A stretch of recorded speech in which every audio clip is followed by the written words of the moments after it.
You're listening to Ask When, the podcast. Folks from all walks of life talk about their daily hustle and bustle, living and celebrating life, sharing tips on becoming champions, especially for those who are muscling mental and physical disabilities. Ask When, the podcast, with your host who has mustered over 30 years living with cerebral palsy and going strong.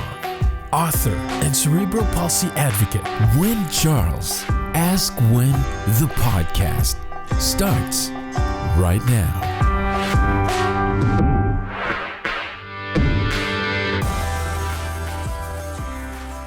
Welcome to Ask When, everyone. Today I have Steve with me, and I'm going to let Steve take it away and introduce himself, and then we'll just carry on and see how it goes from there. But welcome, Steve, and could you please explain to my fan base more about what you do?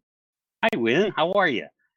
This is, I'm Steve Sapato, by the way. You can reach me at steve@stevesapato.com. You can also reach me on my website, which is stevesapatoseminars.com, or you can go to my speakertalks.com, which is embedded in my seminar page.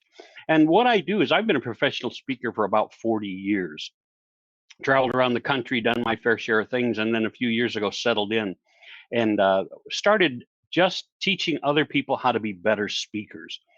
Taught them how to relate better to the audience, taught them how to be better meeting planners. So you ever go to a boring meeting, Win? Those are like terrible things. Yes. Oh, yes. I did that. I'm like, Yeah, that's exactly right.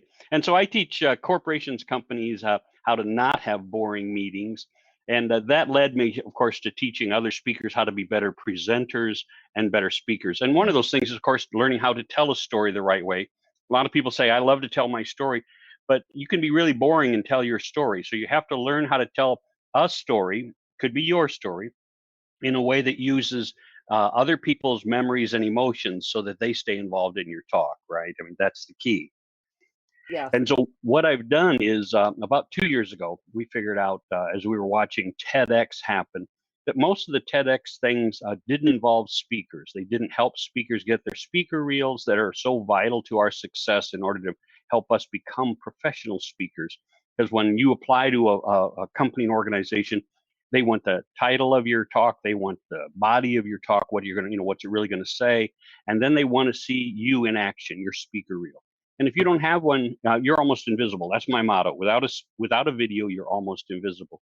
So I started Speaker Talks, which is all about getting people not only trained as speakers. It's a 2-day event here in Tampa coming up in June, but it's not only teaching people how to be better speakers from several different people. This year we've got Debbie Allen, who's phenomenal. We've got Paul Fink, who's the Millionaire Maverick.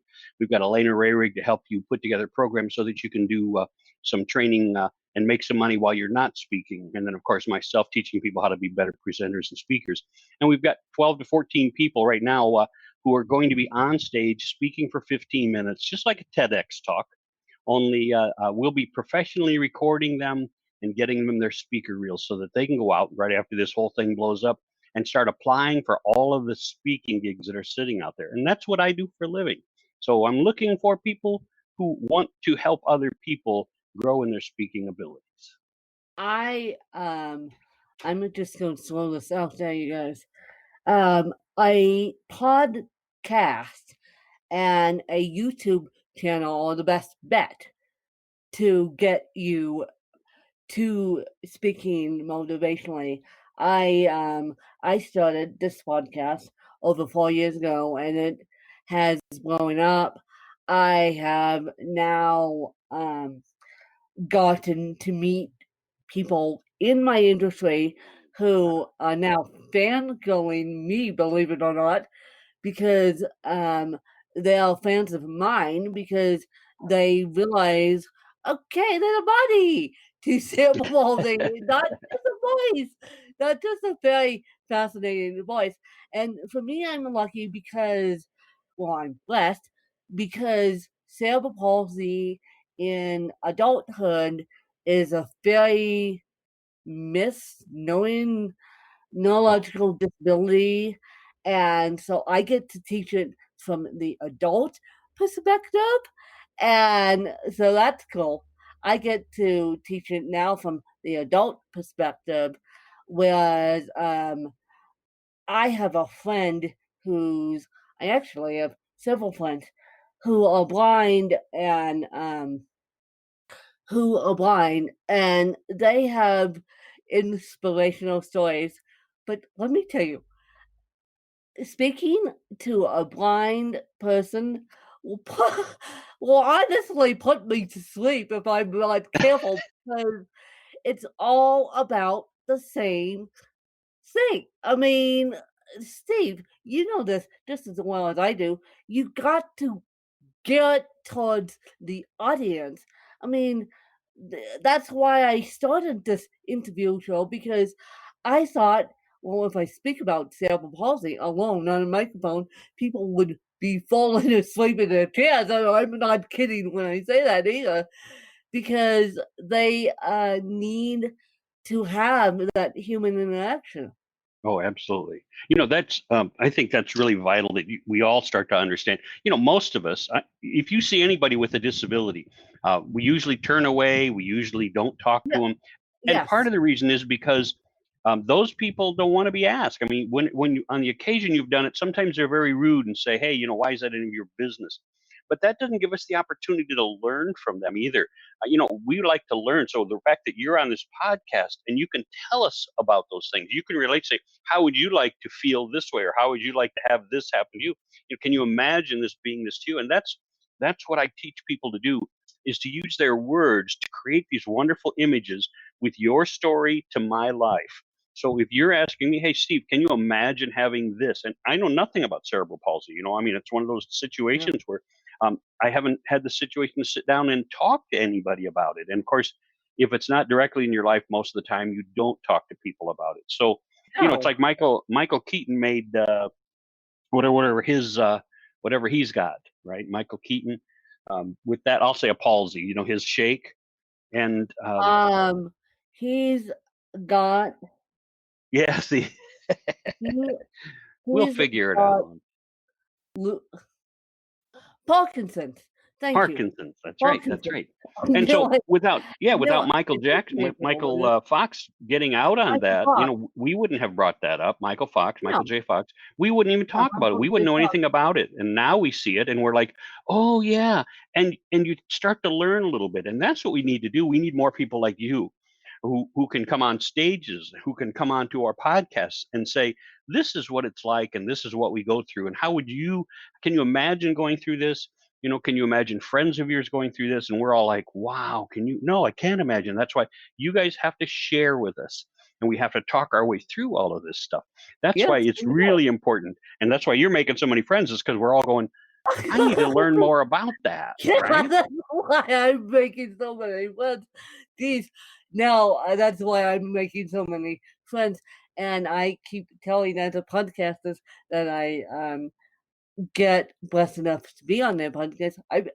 I keep telling people I've been known to break podcasts because people are so hungry for knowledge now during this time of what we have going on. People are so hungry for knowledge that they're listening to me speak about cerebral palsy 9 times out of 10, because they want to educate themselves That's right. and they want to be inspired by my story to put one foot in front of the other. And I have to tell you, I need 24-hour care.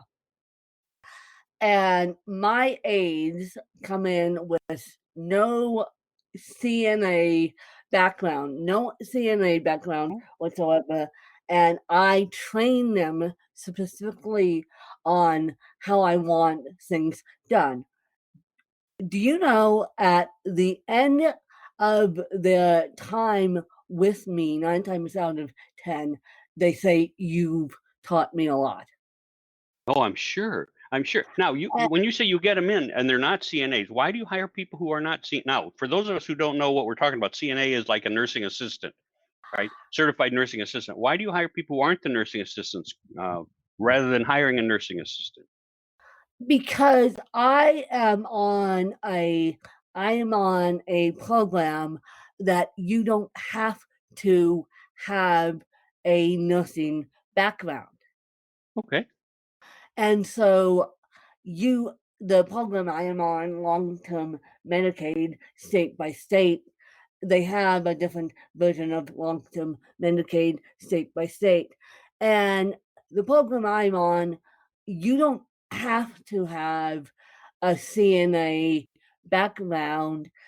The agencies require you to have a CNA background, but the program I'm using, public partnerships, you don't have to have a CNA background.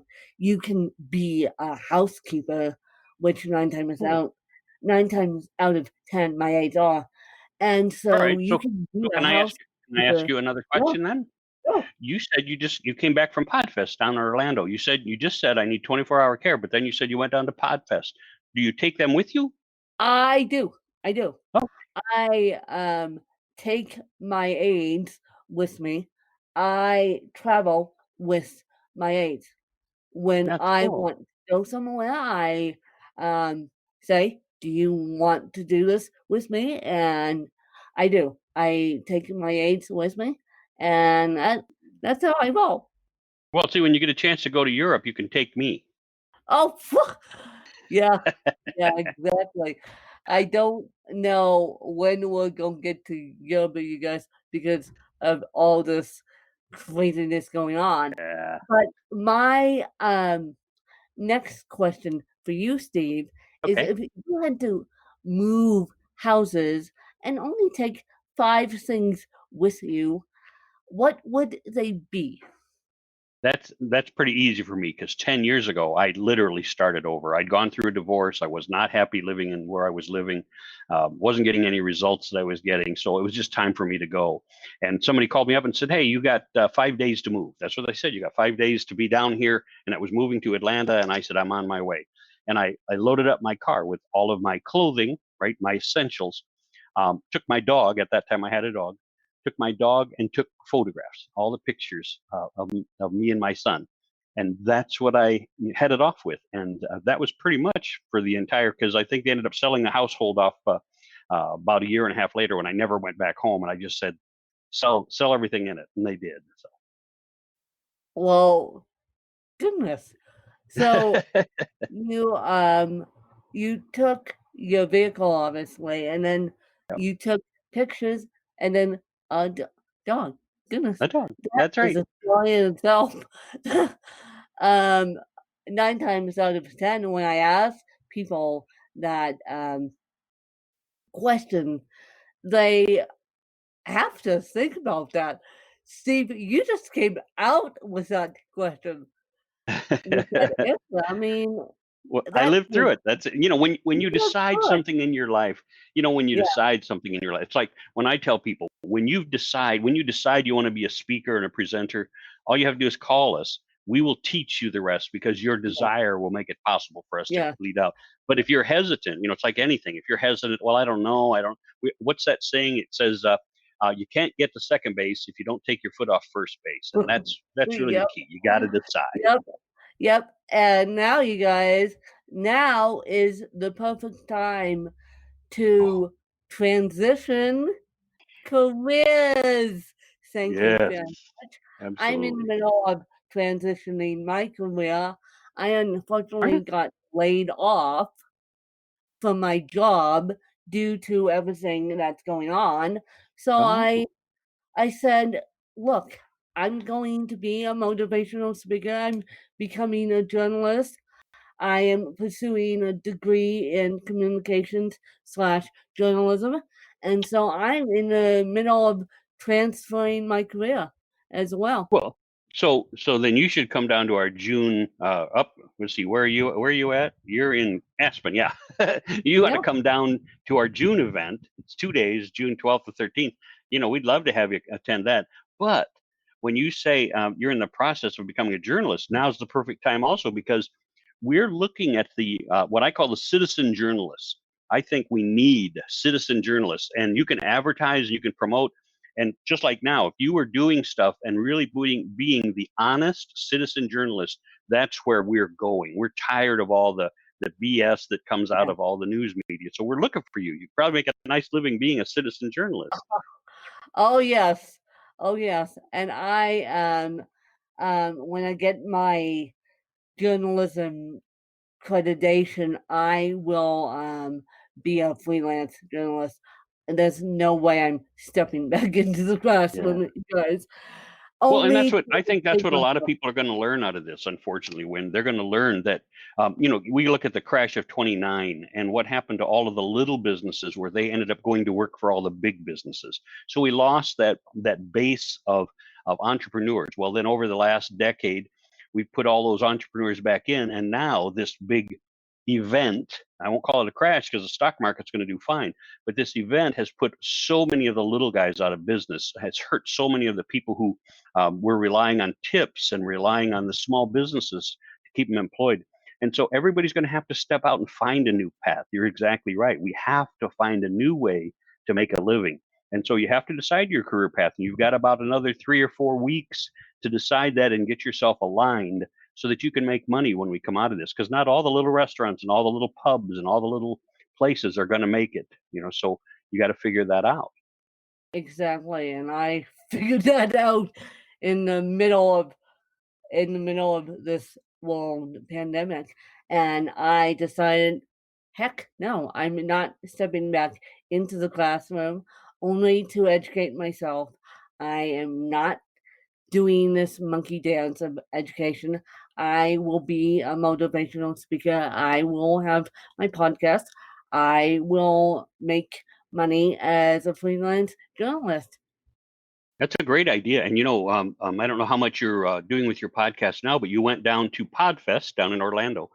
Chris Kermitzos, of course, was down there. He's a old time friend of mine, and he and some of his people can teach you, make sure that you learn how to make money off your podcast, how to And charge people for so much. Like every podcast you have. I don't, some people charge $50. I ran across somebody who was charging $500 for a 30-second commercial in their podcast because they had 25,000 followers and they had their demographics, they had all the information, so they could go to a specific niche and say, "These are my people, and if you advertise my people, you'll make at least $500 back." And yeah. that's crucial when you're looking at making money off your podcast. And that's what I'm doing. I'm in the process now of telling people, okay, this is what we're doing. This is how I'm pivoting my career, and you guys need to help me because I now have a big enough fan base where I could do it. And I am actually starting in June charging $50 to come on this podcast because it's internationally known and because of the work I'm doing. That's a great idea. And so then what you're going to be doing is you're going to send this to me and I'll put it out to all of my places so that everybody else gets to see it.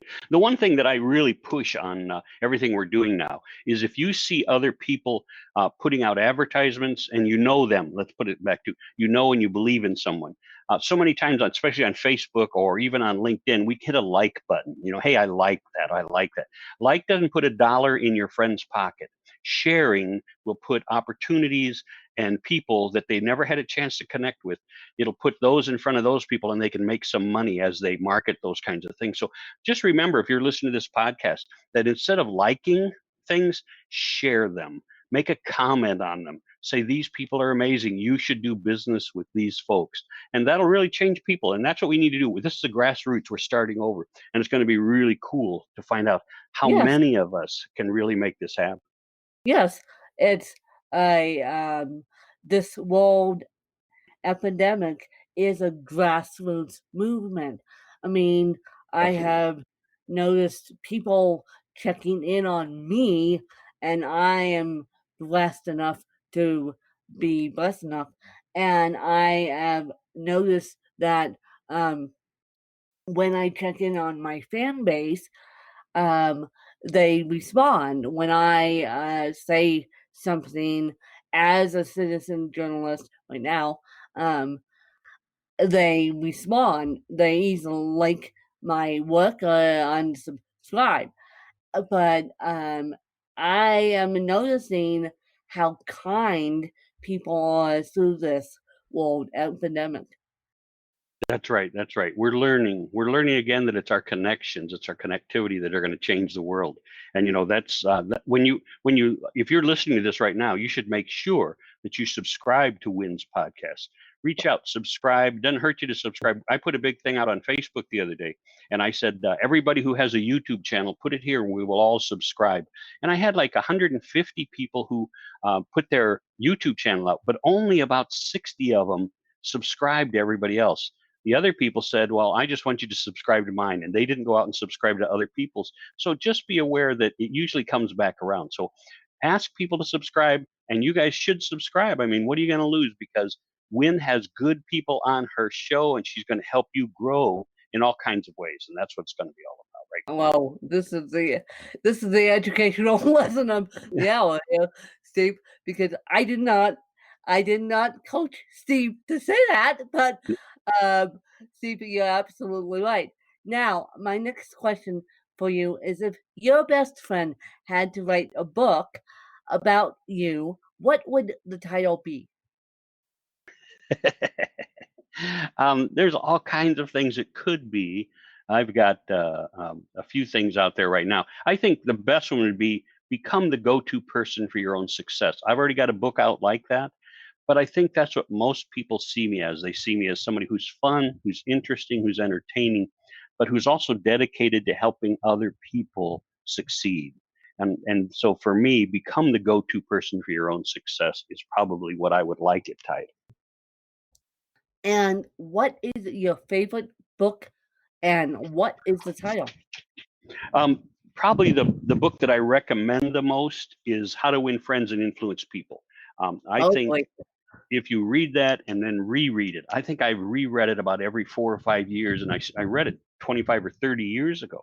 So I think I reread it every 4 or 5 years, and that's the first one I give to other people, because if you come to understand that book, your communication skills, everything else will start to come together. The second book I recommend is I'm trying to remember what it's called, The 5 Love Languages, because the 5 love languages can work both in your relationship and in your business. If you start to understand that other businesses, people who you do business with, will have quote unquote business languages, love languages, then you start to learn how to speak those languages to them, and the world does change again.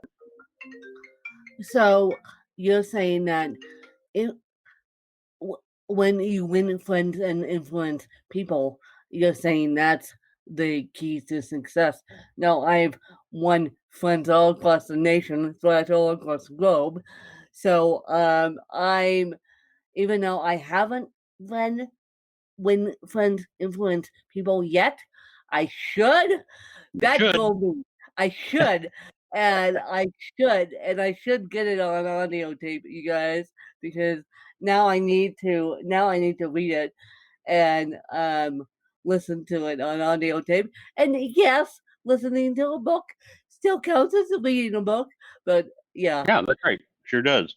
It doesn't have to And be a book that you leave the pages open to, because sometimes you no, forget. I even forget where I lay those down. So finding them again in my house sometimes is tough. it doesn't.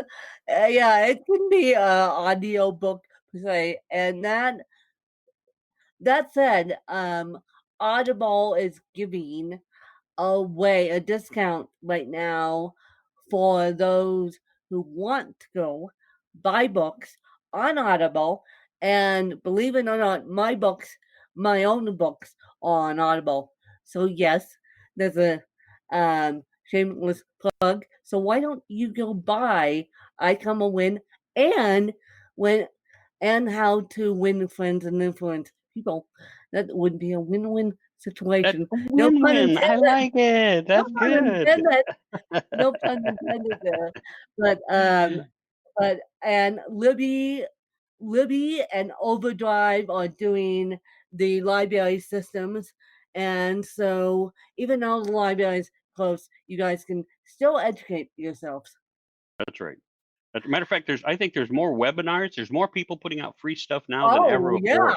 Matter of Oh, fact, yeah. I think about 2 minutes from now, I'm supposed to be doing another webinar with somebody else who's promoting, their own stuff. So it's like, we each have our ways to go, and everybody's giving away free stuff, and I love it. This is the best time. So, Steve, as we wrap this interview up, do you have any questions for me? Well, I think we answered them early on. I asked you when I wasn't supposed to be asking, but I asked. And so Okay. what's your greatest challenge in your life right My greatest challenge in my life, you're gonna make me cry. Number one, my greatest challenge in my life is facing a year of not having my dad. So now? that's my greatest challenge in my life because I am blessed enough to have the care that I do. I am blessed enough to be able to move my body despite my disability. And but the greatest challenge right now is being able to face the year anniversary of my dad, and that's not until May 19th, you guys, but still, oi. Oy. And And I I'm sorry lost to hear my about your. mom in 2010, and it's gonna be scarier because um she's been gone 10 years, he's been gone one, so it's like, yeesh, that's a little scary. I thought going I thought I was going to outlive my parents, not have them die and me still be on the planet. And Yeah. that's for those of you who have lost a parent, you know what I'm talking about. And so that's one of my biggest challenges right now is bracing myself for impact a year out. Yeah. Well, I'm sorry to hear about your dad. I lost mine 2 years ago. And I know mine wasn't nearly so difficult because my dad was much older. I'm much older than you. And Um, so it's something you come to expect when you get to be our age. But yeah, for a younger person, especially your dad, how old was he when he passed? 68. Yeah. Yeah, 68. so younger than me and gone too soon, And and my that's a mom shame.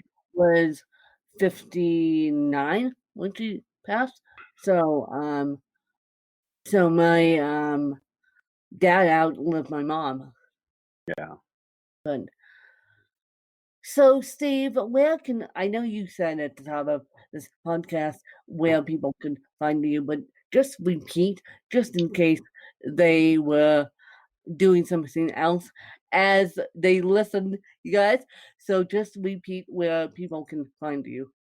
Thank you very much. Again, my name is Steve Sapato, and you can reach me at steve@stevesapato.com. That's my email. Ask me any questions. Send me what you want to send me, and maybe I can help you on a free a half hour, 45-minute conversation to change your life. You can reach me, look me up at stevesapatoseminars.com, or come and attend one of our events that teaches you not only how to be a better speaker, but how to be a more successful business person by coming to our speaker talks, success workshops. We do those every 6 months. The next one's coming up June 12th and 13th. Love to have you there. Well, thank you, Steve, and I hope you guys learned a lot on how to be a better speaker, and it's all about sharing the stories that relate to people's lives, you guys. And right now, all lives is a little bit of a mess, but once we get through this, we're going to be stronger as a nation. We're going to be stronger as worldwide. And so now is the time to sit, reflect, think about your career, and possibly use Steve as one of your mentors. Thanks, you guys. You just listened to Ask Win, the podcast. To become a guest in the show, visit our website at askwin.weebly.com or call 816-591-3399. Just look for Danielle. Connect with Win on Twitter at WinKellyCharles. and like our Facebook page at Butterflies of Wisdom. You can also purchase Wynn's book through Amazon.com or get a copy of the audiobook through Audible. Ask Wynn, the podcast.